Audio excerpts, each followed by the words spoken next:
Welcome everybody to another episode of, I guess, Beyond Haunted Vermont again, because my name is Paul Dosky, and with us is returning guest Bruce Hallenbeck, and Hallenbeck, I should say. God, for some reason I want to say back, so I don't know. But I guess I'm trying to say welcome back, Bruce. Well, well, yes, Hallenbeck is back. That's what's going on. So it's great to be here. Thank you. You're welcome. Um, yeah, so I guess real quick, I mean, it's been 4 months, I think. Yeah, like December 8th. First off, I just want to point out for those that may remember Bruce calling out a kitty cat by the name Cricket. May Cricket rest in peace. Um, because Cricket Mm. kind of was on that last time, even though there was no video, but now there sort of is. But anyway, the only other shout out I want to kind of do real quick, Bruce, is um for even the viewers, I guess. This is the original book that I remembered your name from. So this was my dad's Yep. copy, The Monsters of the North Woods. So yeah, so I have it. And then That's a collector's item now, I think. I don't know. Well, maybe this one is, but I know Yeah. I've seen one that's like $18 online though. But lastly, real quick, Well, I've seen them for I like $100. Oh, really? No, that's crazy then. But yeah, so Yeah. here's a shout out to Bruce, his book, and here's the documentary that is now officially out that we were kind of talking about last time. So yeah, there's that, I guess. Hmm. Yeah. Yes, So indeed. yeah, go ahead. Sorry. No, I was just going to say I'm very pleased with the documentary. I think they did a great job with it, and it's streaming now on Prime, and I've Yep. had some very nice feedback. Yeah, Prime, Google, iTunes, probably wherever you can stream. Pretty much, if I had to guess, Vimeo or Vimo, however you pronounce it. Yeah. Otherwise, you can just, get your copies from smalltownmonsters.com. Not like I'm getting paid to say that, but I'm just saying it. So, Yeah, that's um, right. yeah. So, Bruce, um, I wanted to clarify with you real quick, if you don't mind. Last time we had for some reason a weird audio glitch, even though I could understand what you were saying. But it was almost like as you were trying to talk about it, it was like the audio started to. So anyway, what I wanted to Hmm. clarify was when we were talking about the blob. I Yeah. believe you were saying you were 9 or 10 years old with that encounter, right? Yep. Right. Okay, okay. I just wanted to clarify that because whatever that was about.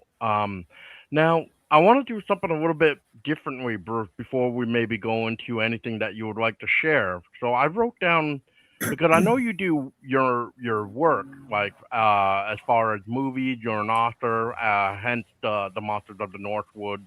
You have some movies, Vampire. I think that's how you pronounce that one. And then I Right. think um, it was part of a series. I forget the name of the series. Maybe Haunted for all I know, but it was like Haunted New York. It had like a Oh, crocodile in the sewer. yeah. Yeah, yeah, yeah. Right. Right. Yeah, that was Stackpole Books a few years ago.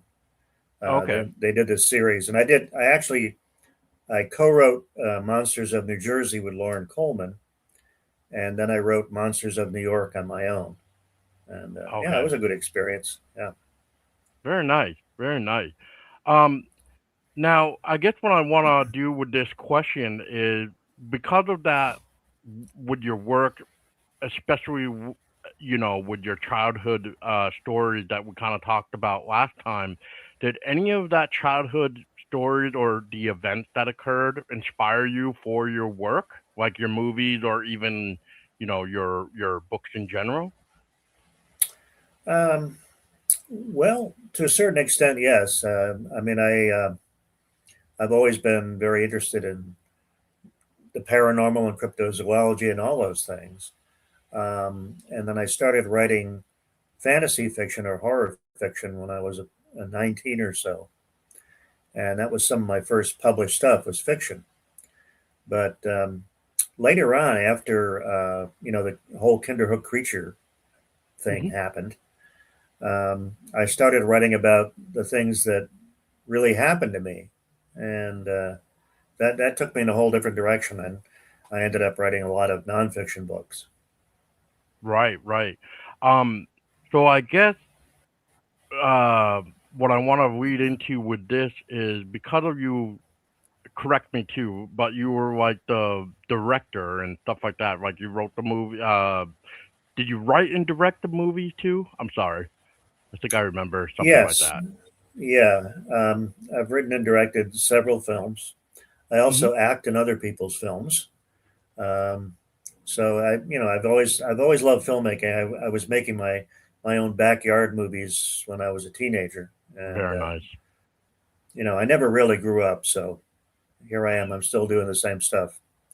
Hey, I mean, if I could do that, man, with back in the old days, just grab a VHS camera and just record like that again, just to have fun. I mean, so be it. Now, so I guess what I want to ask, and I've been trying to figure out how to word this question for somebody like you.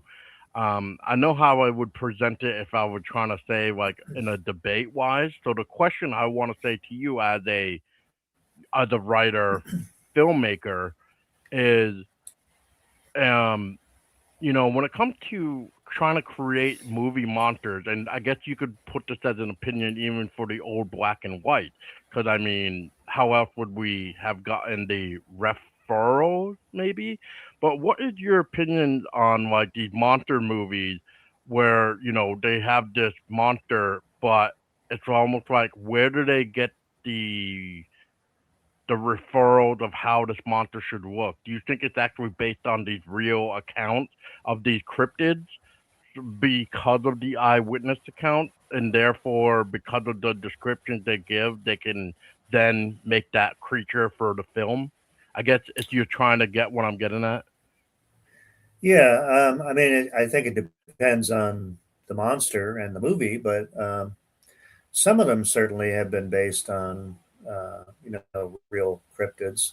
There's actually a very very fine movie called The Abominable Snowman that was made in 1957. It's Yes. a British film uh, starring Peter Cushing and Forrest Tucker, and it's about, well, it's by far the best movie on that subject, the best fiction film, and it includes a lot of details in which the writer obviously did his homework, and a lot of details about what the Yeti really looks like and how he acts and what it might be. And it's a really well done film. Have you ever seen it? Yes, I own it. Yep. Oh, good. Okay. Then you know what I'm talking about. It's a very thoughtful, intelligent movie.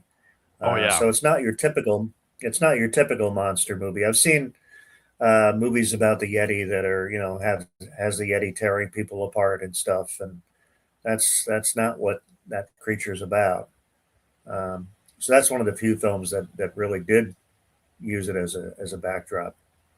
There aren't too Right. many like that, I don't think. I think most monster movies, take some kind of fantasy creation and just make it as fantastic as possible, um, Yep. without much regard for any factual background there. Right. Yeah, there's another movie that I own too that 80s, I think. Black the black creature, black lake creature, black Oh, something. creature from Black Lake. Yeah. Yeah, creature from Black Lake. Yep. Yeah, I didn't mind Yep. that one, but I think No, that's that's what you pretty were good. talking about. Yeah, that's a kind of a low budget movie, but it's pretty well done, and I kind of like that film too. Yeah. Yeah, I think it was just because it was just something different for that time, and that's why I enjoyed it. Yeah. So maybe, Yeah. maybe that's why. And it was kind of low key, and Oh yeah. that's what made it different, I think. Yep. Yep. Yep. And I think it was just some of the acting near the end was just hilarious, in my own opinion. So, Yeah. Yeah. um, but to me that goes to show that at least those the film directors and the actors were at least having fun making it, which is fine because Yeah. in my own personal opinion, if you ain't having fun doing something, then what's the point? Then you're kind of just like, come on, get it over with, So Well, I think yeah. if you have fun making a film, then it shows, and the audience has fun watching it. Generally speaking. Hmm. Yep. Yeah, and at least with those movies, those were practical effects. Whereas Mm. another movie that I'll suggest, which I'm pretty sure it's just all CGI, but it's based on the real event from France. It's the Brotherhood of the Wolf. That was a good one, based off Right. the real story. Yeah, that's a fun movie. I mean, it's way over the top, and I mean, it certainly exaggerates greatly what happened, but it is Totally. based on a real incident. Actually, I was just watching a documentary about that the other day, and it, it certainly took off on the real events. And to this day, I don't think anybody really knows exactly what that thing was. Nope. So Nope. so that if that's the case, and if it's a mystery like that, then you can pretty much make any kind of movie, Yeah, that's and true. people can say, "Well, could be." Yeah, it's just interesting, like just how all that works out. Like, I mean, you don't have to give too much thought into it, Bruce. But like when you were making your monster movie, were you taking it from like your folklore that you learned or research even, or like how were you wanting to create it in your own uh universe, like for your way of looking at these monsters? Well, most of the horror fantasy movies that I've made have been, about vampires or ghosts or things of that nature. Now, I did make a movie called The Drowned, which was kind of based on the Shokan Reservoir. I don't know if you're familiar with that, but the Shokan Is that in New York? Reservoir down this way, it's down in, Yep. not sure if it's Ulster County or where it is, um, but beneath the water of that reservoir is a town. There are buildings there, and apparently, the town was evacuated, and uh, then they flooded it on purpose and made it into a reservoir. So I kind of use that as a jumping off point for my film, The Drowned. Um, but I made it a little different. I had the people actually still living there when the place was flooded, and it was accidentally, and now the lake is haunted in my story.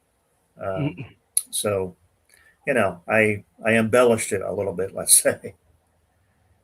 Yeah, I mean, you gotta have fun with it. Like, me and a couple people made a short film based off a lady in white hitchhiker here in West Rutland, and Mm, we were trying to figure out a backstory for the lady of how she got murdered, basically, or whatever happened, and so we couldn't find anything that would help like make a good backstory. So we just decided on a love triangle aspect. And next thing you know, um, I got back a response from the historical society from West Rutland, and they were talking about how well there used to be this street where these kids would meet up and almost be like a lover's lane. So it was just like mm. perfect. Uh-huh, yeah. It was just like whatever, it Well, worked it's perfect. interesting you should mention the ghostly hitchhiker because um, a movie that I wrote and directed years ago called Black Easter is finally coming out in the next few months, That's and awesome. it's an anthology film with four different stories in it. And one of the stories is called Resurrection Mary, and it's about the ghostly hitchhiker. Um, and I, added my own feelings to that, and so yeah, that was based on the very popular urban legend. Yeah, Very nice. Yeah, there's a lot of hitchhiking, so I mean, doesn't surprise me one bit. yeah, Um, yeah, it was just I'm just curious because I've always wondered, like, even with older films like The Howling and American Werewolf in London, and all the good ones. It's like, well, where did they get these like ideas for the monster designs? It's like, were they based on these real accounts? So I've always wanted to ask somebody like you too, because I mean, obviously, like we talked about, you made movies and stuff like that. So I appreciate your answers, Bruce. sure. Yeah, The Howling is a favorite of mine. I and those werewolves in that movie were loosely based on old woodcuts of werewolves from the Middle Ages, when people really believed in werewolves. And I always liked the way they looked in that film, particularly. Oh yeah, me too. Yep. Or dog soldiers. Yeah, yeah, yep. Yep. That's another good one. Yeah.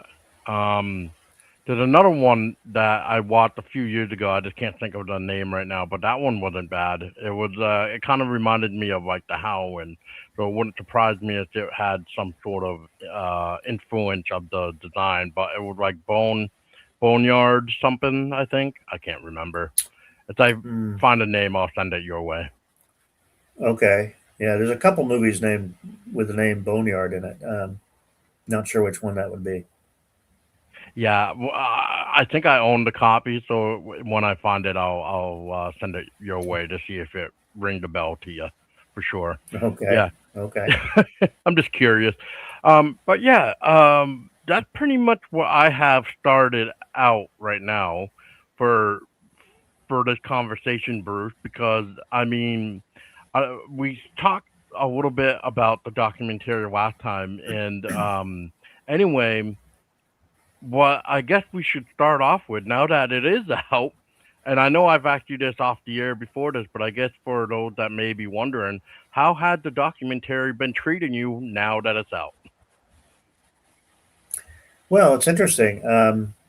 Even before it came out, the trailer was running on, I don't know if it was YouTube or Prime or whatever, and a number of people here in town said they had seen the trailer. Like there's a bagel place I go to every morning, and the one of the gals who works in the bagel place said, "I saw the trailer." She said, "I didn't know you were in a movie." I said, "Well, yeah." Uh, and you know, she was quite amazed, and she actually found out that it was based on a book. So she bought the book, and she had me sign it and all that stuff. And then I was in our local Hannaford shopping supermarket the other day, and I was looking for, I forget what exactly, but I had to ask one of the employees where it was, and he looked at me and he said, "Are you Mr. Hollenbeck?" And I said, "Yeah." And he said, "Well, I just wanted to tell you that my wife and I loved your documentary. Can I take a picture with you?" I said, "Okay." Um, so yes, he took a picture with me, and it's been received really well. It also got some good reviews online. So yeah, it's I think it's picking up steam actually. So I'm Good. real happy about that. Well, yeah. I mean, I mean, you and I kind of. none of this trends. I was just going to say none of this translates into big bucks for me, but we're not in this for money, are we? I mean, we're in this because we're fascinated with the subject matter, And that's what it should be and really, about. that's oh yeah, absolutely. Yeah. And I mean, uh, you kind of make me have a pet peeve about something that I'm trying to freeze. I'm trying to figure out how if I want to ask you about it, if, just because of your thoughts or what. But Maybe not this time. Maybe I'll just leave that question for now. But Go yeah, I ahead, have a ask pet me. peeve. You can ask me anything. Okay, all right, Bruce. Well, for those that are in it just for the money, let's just say, and Yeah. they just want the stories. They just want to collect the story, but they don't actually believe in the subjects because obviously more than one subject. How do you feel about that with people that pretty much just want to take your story just to put it in a book to then sell it? Well, I think that's very much the wrong approach. I mean, I write about this stuff because if you've seen the documentary, and I think you have, right? Yes. Um, that it's been a part of my life since I was a child. Whether it was the blob, as we called it, or Mhm. UFOs or cryptids or whatever. It's always been a part of my life because I've experienced a lot of these things personally. And I think if you're just in this to make a few bucks, especially if you're using other people's stories, that's pretty unfair, and it's not. It leaves a bad taste in your mouth. You know what I mean? So Yeah. I'm not a big fan of that. Okay. I'll just yeah. There's something coming out, and this person had said something, and I remembered a few months back he said something else entirely. Oh, Mm. that's what kind of drew me back to this question. Like, wait a minute, wait a minute, wait a minute. So Mm. I'm like, I remember you saying this, and now you're saying this. Like, what? So which one is it? You know? Yeah, yeah. Yeah. Well, Um. there's a lot of hucksters out there. Oh, totally. They they're just out to make a buck. Totally. Yeah. Yeah, Bruce. I mean, it's not like I'm trying to say, I don't want anybody that's even listening to thinking I'm trying to say it because of your work. I'm just saying that there's somebody else. I just want to make the listener perfectly clear Oh that is yeah, why I'm saying that. Because I'm not yeah. accusing Bruce on that at all. Because I don't really think Bruce would be that type of guy anyway. Because it's he's writing about it, especially with the Monsters of the Northwood, which is technically from Paul and Robert Bartholomew and William Brand, whoever that was. Right. uh, I mean, I would almost want the book that I'm picking up, let's just say, to be like this is well in this case like with Bruce's book. This is his personal life, his adventures, his stories, and this is just Paul Bartholomew's work plus yours too, because I know you wrote the Well, I wrote Kinderhook the Creature. chapter. Yeah, Right. yeah, yeah, Yep. yeah. So it's a nice collaboration project, if I can Yeah. say that. Um, Sure. No, it was. yeah, yeah, so Bruce, so since then, another weird question that I just want to throw out there is now with the documentary out, and I'm assuming you played it a few times in your very own house. Uh, had the had the environment of your house changed at all? And what I mean is like, have you noticed like a shift, like maybe like with your grandma, where maybe because of you having the documentary on, maybe it's like she watched it herself and you could feel like the change in your house. Well, I feel like she's always around in some way or other, um, and my wife has felt that too, actually. Um, so I don't know. I wouldn't say there's been a dramatic shift. There was one time, actually a few months ago, after we shot the documentary, but before it was out.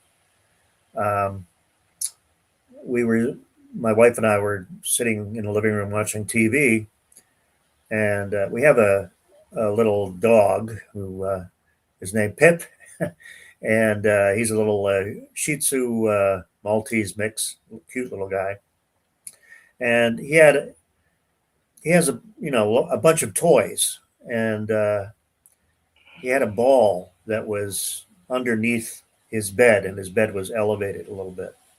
Oh, yep. All of a sudden, this ball came rolling out from under the bed and stopped right in front of where I was sitting, Mhm. and I looked at my wife and I said, "Did you see that?" And she said, "Yeah." And you know, that's that's the latest strange thing that's happened in Hollenbeck House. So it goes on. It continues. You know. Right, right. Right. Yeah, I remember you sharing that last time. I was just curious if there was anything different now because of it, being out and you possibly watching it there to finally like almost like in a way where like your grandmother was able to finally see the finished product as it should have been. So that's why I was asking if you saw any different change or felt any changes. Yeah. I can't say that I really have, although I felt, watching the documentary that she probably knew about it and was watching it somehow, Yeah. um, and I think she was very happy about it. One thing that's a sad note that I have to mention is that since that documentary was filmed, Uh-oh. both of my parents have passed away, and they're both in the documentary. My mother and father have both passed away. My father uh, died just last week. Um, so, in a sense, this is a tribute to them as well. Um, and, you know, I'm glad that they were They will be able. immortalized. Oh yeah. Yeah, Uh, totally. Just like your grandmother. Um, First right. off, Bruce, I'm so sorry about that. But like you just said, they're immortalized now Yeah. in that documentary. Do you, Yeah. uh, man, do you feel like in a strange way, like they probably obviously knew about this project coming into play, right? So, do you think that they really wanted to try to hang on then to be a part of this, to share what they did with you, or you know what I'm trying to say, like your life, basically, their lives. Yeah. No, my father was in the hospital for a while, and, I told him about the documentary being out. Mm, And I told him that when he got out of the hospital, I would give him a copy of it because I have an extra copy. Um, he didn't quite make it, but he really he had a big smile on his face when I told him that. And he also said, "Well, I hope it does really well for you." And so that was nice to hear. yeah. But I Uh, just wish he could have seen it. Definitely, definitely. Man, that's so sad.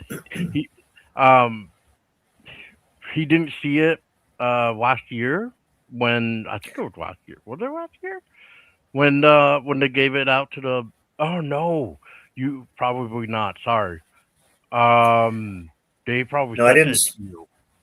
They sent it to me a few months ago. I forget exactly when that was. But Yeah. it was shortly before my father became ill, so he Oh, didn't have a okay. chance to see it. Yeah, Okay. Yeah, because I was just thinking if maybe if they had sent it to you, if you were able to show it then, but then I was just like, oh, right, maybe not. So yeah, that's why I uh, wanted to ask. well, Uh, yeah, yeah. I I mean, I mean, sorry. I wasn't supposed to show it to anybody, but I mean, I'm sure I could have shown it to him, but he was already in the hospital, so you know. Mm, that's just life. It seems like, unfortunately. Well, he Yeah. was 92 years old and just 3 weeks shy of his 93rd birthday, so he had a good life, that's for sure. Oh yeah. Oh yeah. Yeah. That's. I mean, 93, man. I mean, a lot of people probably wish they could make it that long, but unfortunately, Yeah. it is. Um, But yeah, Bruce, I get to switch to something different real quick. And once again, I feel so. I'm sorry to hear that, but I'm so happy to hear that your dad was at least happy and excited for this release because, I mean, that's Oh, he was. amazing. Yeah. Um, Yeah. yeah. So, Bruce, I guess what I want to do with you now is there anything that you would like to talk about regarding, I don't know, like you kind of mentioned it a little bit, I believe, last time, where you were looking into these subjects, whether it be, the Kinderhook Creature, this white blob.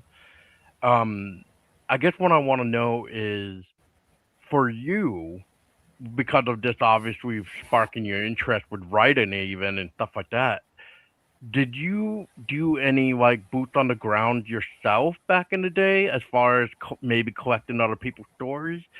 Because I think you had heard about a story. You were trying to track this person down, but you never could find them. Um, well, I'm not sure which one you're referring to. Um, in, The white blob, I think. oh, the Blob. Yes, yes, yes. Yeah, there were a couple of guys who supposedly saw that back in 2017, Yes. but they've been keeping a very low profile, and I haven't been able to track them down. Hmm. And somebody I knew also said, "Well, maybe it was a hoax." Well, maybe it was, but I can't find these guys. Hmm. You haven't found it on any of these blob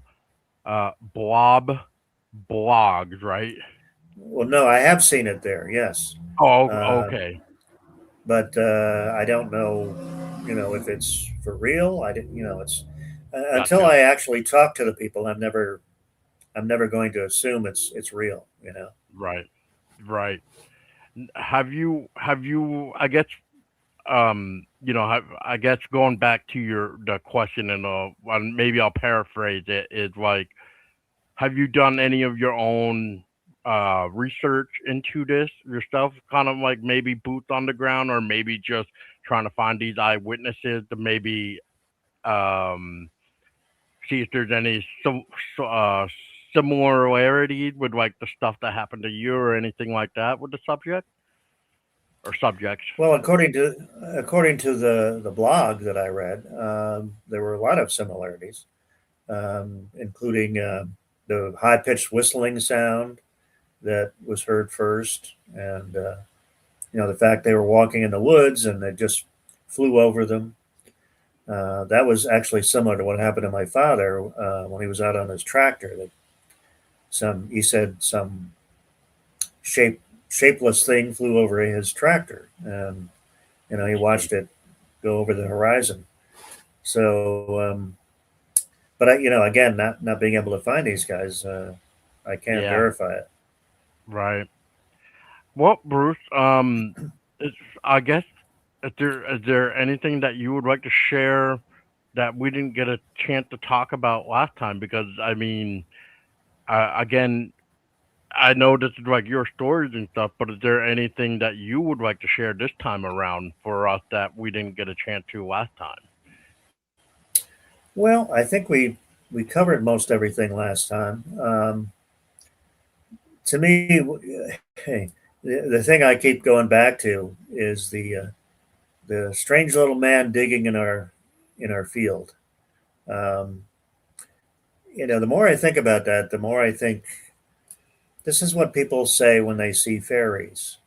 Um, Right. you know, I mean, that didn't even occur to me until some time after I experienced this.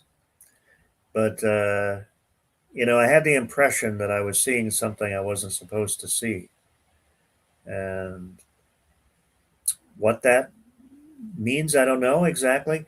But you're probably familiar with Jacques Vallée's books, aren't you? Like Dimensions and Passport to Magonia and all those. Yeah, you mentioned his name last time too, and I was at first brain farting with the same guy, but yes, I kind of read a little bit of Dimensions, and I need the Yeah, passport to Magonia. Yeah, thank you, yeah, and then something contact with the third or something like that. I can't remember, or maybe it yeah. was just called contact. Well, he's one of my favorite writers in the field. He was the character. He was what the character in Close Encounters was based on, the Frenchman. Uh, you know, if, uh, Jacques Vallée's been around for a very long time. He's in his Oh 80s yes. now, Yeah, and 80s, early 90s. Yep. yeah, but he came up with this theory in Passport to Magonia that UFOs and fairy sightings were essentially part of the same phenomenon, and I find that to be really fascinating, and I think there's something to it. I'm not sure, what it all means, Hmm. but I think they may be talking about the same thing here, that they're from the same reality. But that's where my investigations lead me. It's kind of to the outer limits of the strange, but there it is. I find that fascinating. Yeah, there's an interesting documentary that I just got linked to, which is free on YouTube, I believe. It's called The High Strangeness of Bigfoot. I think that's what it's called. Uh, okay. But Yep. in this documentary, what I find interesting, or what I did find interesting about it, is the people would get together and they would sit in chairs out in the woods, and they would kind of do the AEIOU like chant, and to kind of become how did they put it, like one mind, like you're all in sync, Mm-hmm. and from there you're supposed to basically just keep your eyes closed and just let the environment uh do its thing while you just listen basically.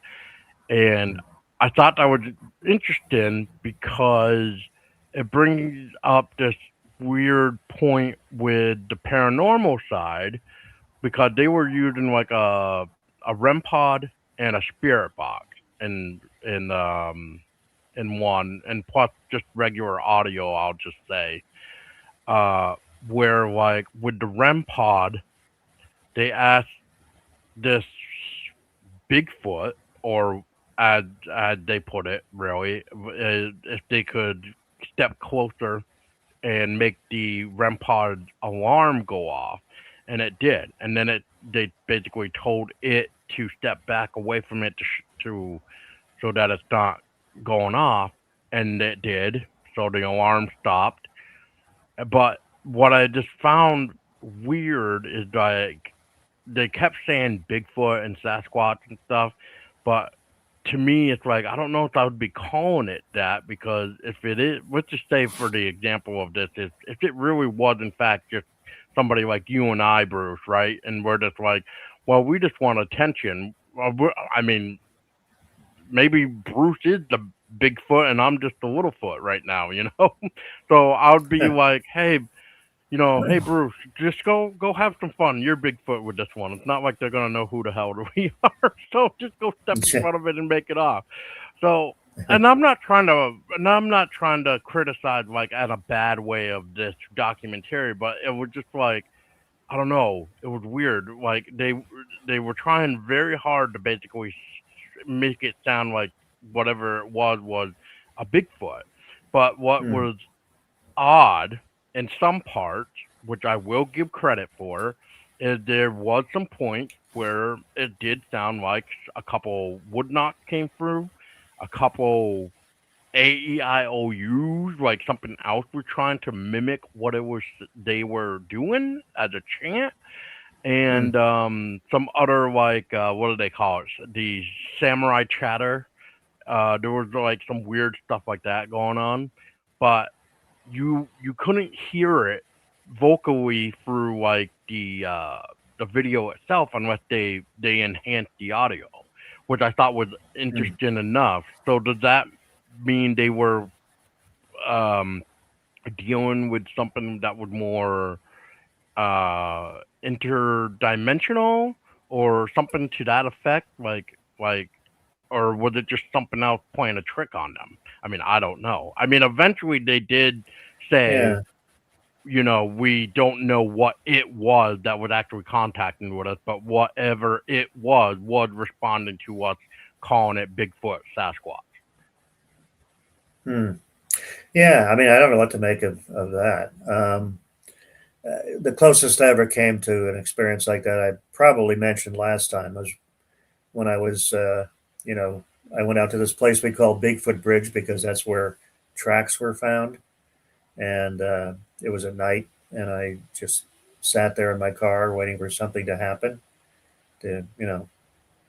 For no particular reason, just decided to go there that night. And then I heard, just as I was about to leave, I heard sound from the woods that was like, it sounded to me like two big monkeys chattering to each other. And, I finally get up the nerve to get out of the car and go across the road toward the woods. And of course, the sound stopped. But at the same time, light came up from the woods, went straight up in the air, and just vanished. You know, like somebody turned out a light bulb. It was just really Right. weird. Yeah, I So can't. I don't know what the connection is. Yeah, I mean, You know, I mean, uh, speaking of documentaries, Bruce, have you watched that new one that David Paulides did? The American um, Sasquatch, man, myth, or is that legend, or something. is that the one that claims that the Patterson film was faked? No, no, Is no. it that That one? no, that the upcoming, or I think it's upcoming. Not for all I know. It's called Capturing Bigfoot. That's the one that's supposed to prove Right, that right. one's fake. No, Yeah. American Myth by David Paulides, which is the missing 411 guy. No, he did a thing with a flash of beauty, but in that specific video, because I haven't actually seen American Sasquatch yet, but I've seen this Flash of Beauty one that he did. And what caught me in this video of him, David, is that within the first, I think it was like the first couple seconds of the film, because you know how, um, and if you're on YouTube, you can hover over a video and it plays like a few minutes of the video just to kind of grab your attention to hit that play button. Well, Right. it it had David basically mentioning like how he was working on the American Sasquatch documentary, and I forget how he worded it, but he kind of goes, "Well, what if you look at it like this? What if Bigfoot is a fallen angel?" And I'm like, "Huh?" So of course I had to hit Okay. play to figure out what just what rabbit hole he just opened up kind of thing. Yeah. Yeah. Um it was definitely a rabbit hole, Bruce. I don't know if you've seen that one too. If not, I'll send you that too afterwards. No, But I haven't seen that. No. oh man. I like David's work, but man, there's just some stuff where he kind of makes you go, "What?" And then you watch it and you're like, "Yeah, Mm. I guess that kind of makes sense." I mean, it kind of made sense to me at the end of it, but at first I was like, "What?" So, Well, in my book and also in the documentary, I don't claim to know what any of these things are. I mean, I tend to think that the Sasquatch is a biological creature, hmm probably related to Gigantopithecus.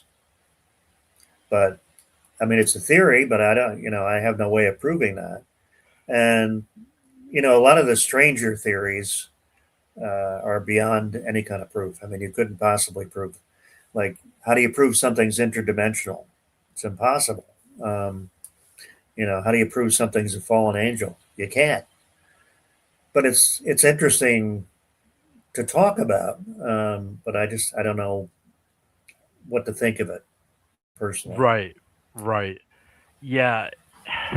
That's why some of the stuff, man, I get my attention, and then I go into it, and then it does make me ask questions like, "Oh yeah, maybe this could happen" or something like that. But at the end of it all, I mean, I know you kind of just said it in a way, and I'll say it too. Like, I'm not an expert at this. I'm just here to observe what people tell us, and maybe Mm. make my own opinion after everything that either I've uh, heard, seen, even though I haven't had my own personal experience, which to me, if I had my own personal experience, then that would probably give me more of a better understanding of what other people are dealing with, like yourself, of like what you and your family went through, and I could better understand what. Meanwhile, like when you tell me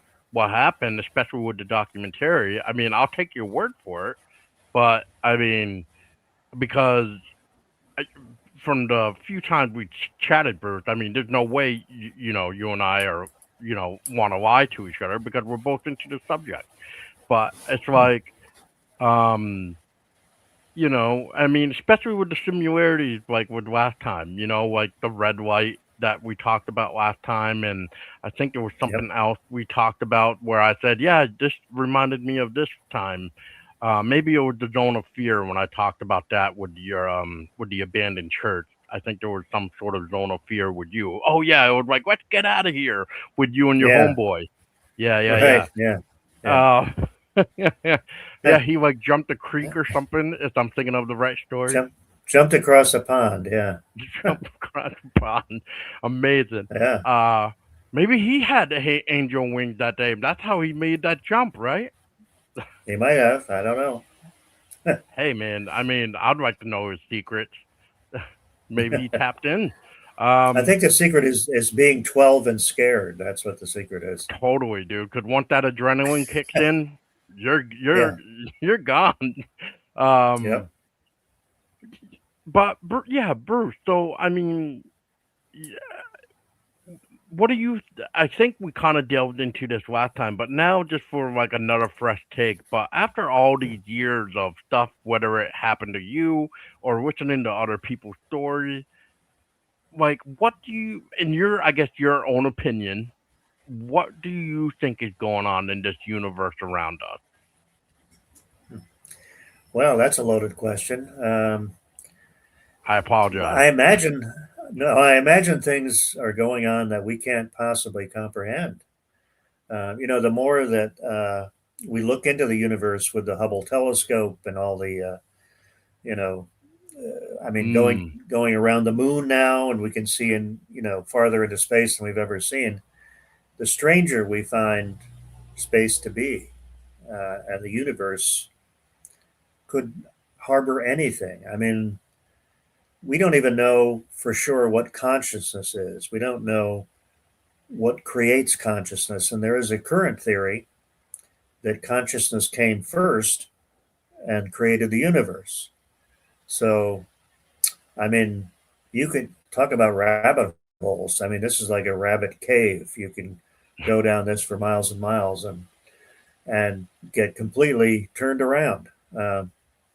But that's what fascinates me about all of this. I mean, Jacques Vallée, for example, he's a very intelligent guy. He's an astrophysicist, and his theory is not that fairies and aliens are identical.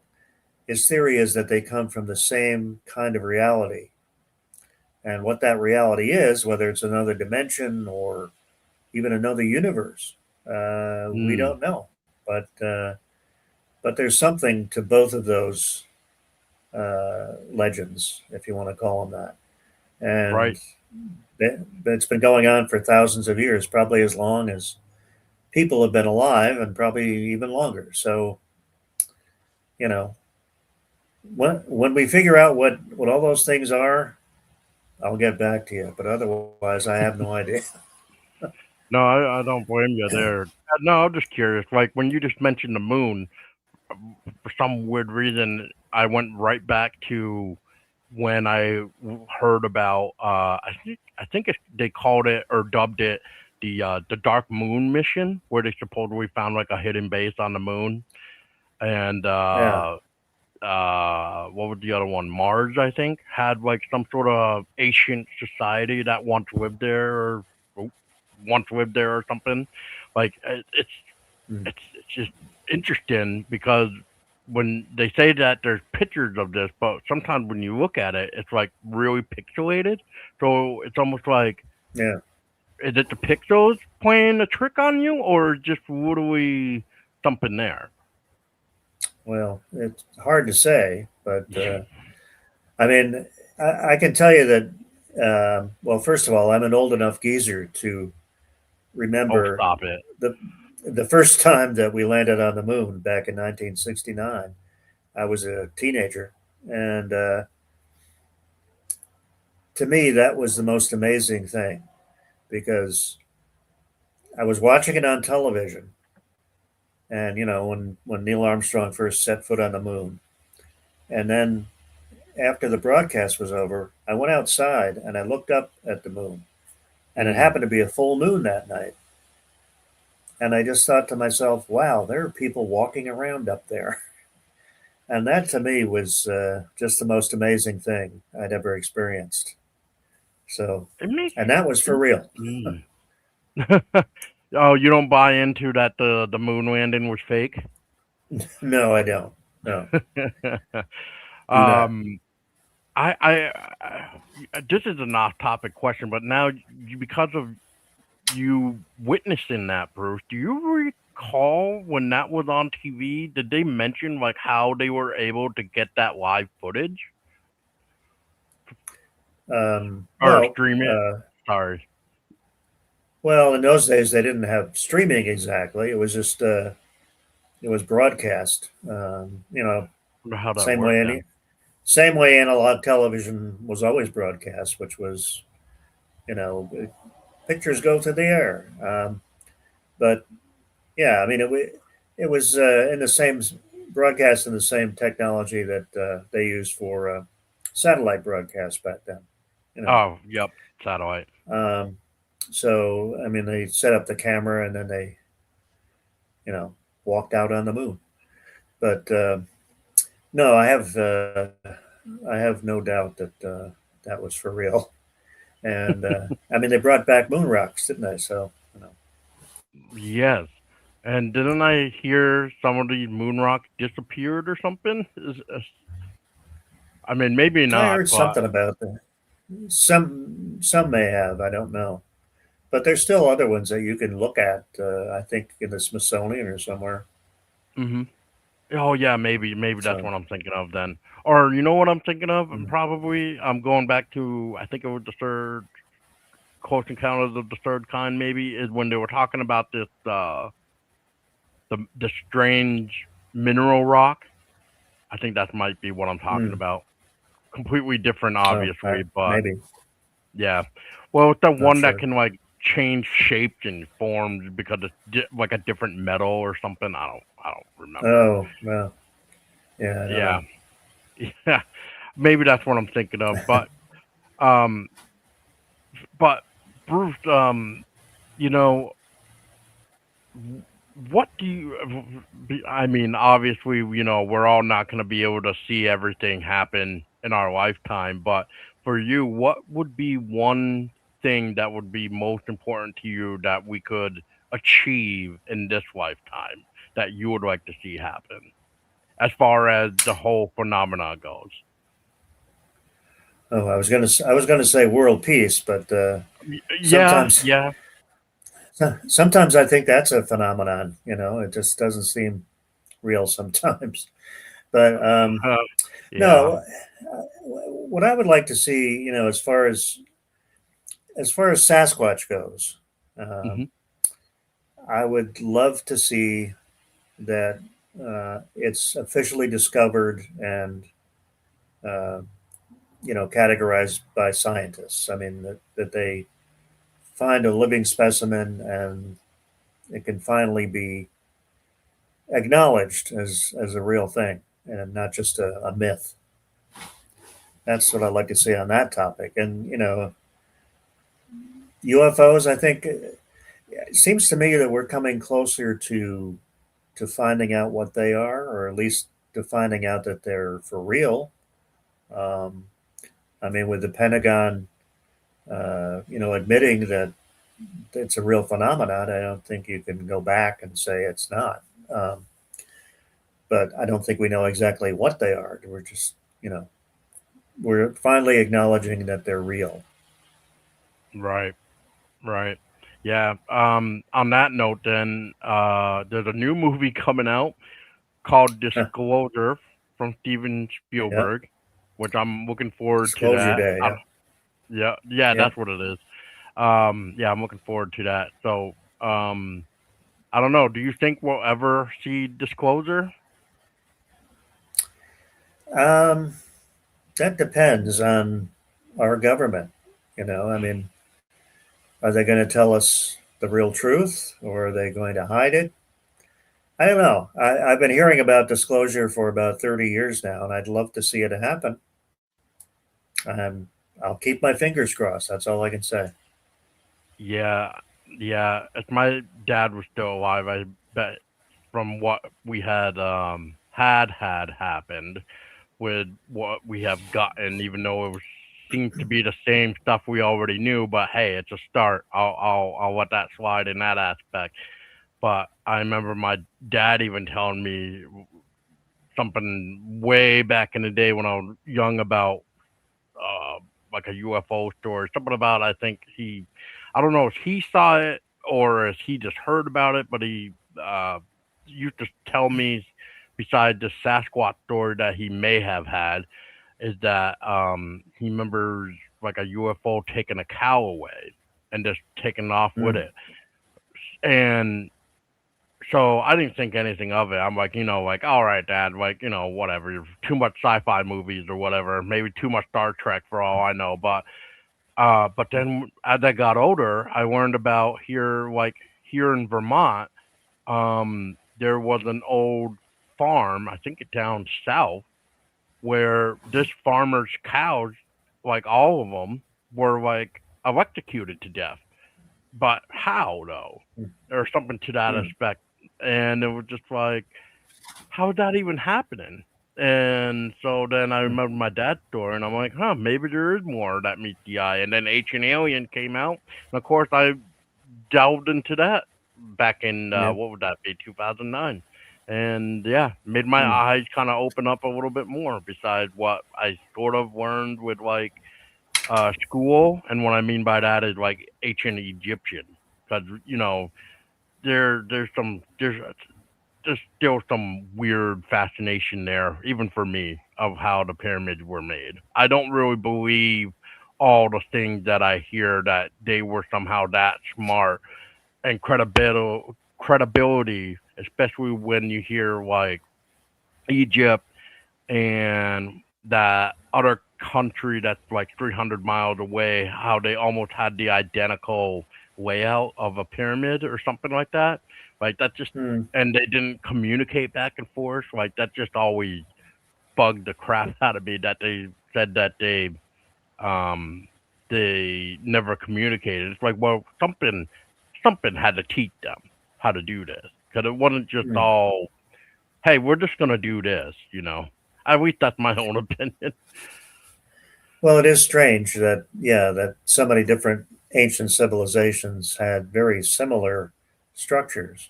Um, and I don't know how that would happen. I mean, in South America, they had pyramids as well. So that Right. was thousands of miles away from Egypt. So who Yeah. knows? Is that is South? If you remember, Bruce, I'm trying to remember myself, but is South Africa the place where they found that one sculpture? Do I want to say or glyph maybe where it looked like there was like somebody riding a rocket or like inside of a rocket? Uh, that was in uh, that was in South America, I think. Oh, that was South Uh, America. it was, or it might have been the Aztecs. I think it was the Aztecs actually that had that petroglyph. Yeah, very interesting. Petroglyphs. Yes. Yeah. Yeah, and when Ancient Aliens was describing like, yeah, if you look closely, it's like a guy sitting down, like his hand like on a lever or something. And I'm like, oh yeah, look at that. But Yeah. yeah, I don't know. This world is always strange to me, and that's why I sometimes love it, and then sometimes it's like, well, I kind of want to know like more to it though, you know. So Yeah. there's that. Well, Um, I kind of go along with the way Charles Fort thought, where I just ooh, kind of gather the information and and run with it. share share my experiences, Yep. and leave it up to you to decide what's going on. Uh, yeah, that's not a bad idea either, Bruce. And on that note, Bruce, I don't want to take any more of your time tonight. I just figured, we could get back together, chat a little bit. It's been a very honorable pleasure again to chat with you because I mean you're a good dude. You've gone through a lot. You now get to see this uh, baby that you helped create come to fruition and see it. And unfortunately, rest in peace to both your parents that could not have seen the final product, but at least they knew that it was going to be coming out and they were both in it. And like you said, they're now immortalized in it, just like your grandmother, which I wouldn't surprise me if they are just happy and filling up your house with love and everything just because they're so happy that their stories can be told and be told as years go on. Well, thank you for saying all that, and yeah, I think so too. I agree. They're up there somewhere enjoying this. I hope so, Bruce. And on before I let you go, is there any project that you are actually working on? Are you writing anything? Are you working on anything yourself? Well, I'm always writing something. I write a lot for Hammer Films in England. I write booklets for their Blu-rays, and Are this they this is a this is a company that I grew up with. You know, Hammer Films made the classic Dracula, Yes. Frankenstein, all They're those still things. around. So, Not to cut you off, but they're still around. Oh my God, oh that's yeah, amazing. yep. And so I'm working for them, which has been kind of a lifelong dream. Um, Amazing. so there's that, and I've got this film coming out called Black Easter, and the documentary. I mean, everything is pretty good in that respect. So That's awesome. I'm getting older, but I'm not slowing down. I hope not, man. You got a lot more to do. um, I do, I do. yeah. Just when Black Easter starts getting closer to release, just keep me informed. I'd love to watch it. Oh, I will, and I'm posting pictures of it on Facebook like all the time now, so people don't forget it. Well, with the way social media is nowadays with the algorithms, I mean, I may have missed the post and may not. So, I mean, maybe I just might have to start typing in your name and searching for you that way just to keep up with it. Well, I'll make sure you see some of these. Don't worry. Sounds good, my friend. Well, Bruce, is always a pleasure. If you want to chat cryptids or something or just whatever in general, man, if you just want to talk paranormal, everything, just, you know, reach out and we'll have a conversation together. Well, the pleasure is mine, and anytime. Yep. Sounds good, Bruce. And for everybody else listening, again, you know what? Before I sign off, so yeah, so these two things right here, the book and the movie, the documentary is now available once again on smalltownmonsters.com. The book can be anywhere actually, Barnes and Noble, Walmart, Amazon, smalltownmonsters.com, basically wherever books are sold, from what I heard. If you want a physical, just smalltownmonsters.com is the only way you're going to get it on physical. Otherwise, it is streaming everywhere. So make sure you do that. Support Bruce and Small Town Monsters. And once again, I am not sponsored or getting paid to say this. I just think it's an incredible film, and I'll die on the hill saying that. So, um, for everybody else, take care and God bless.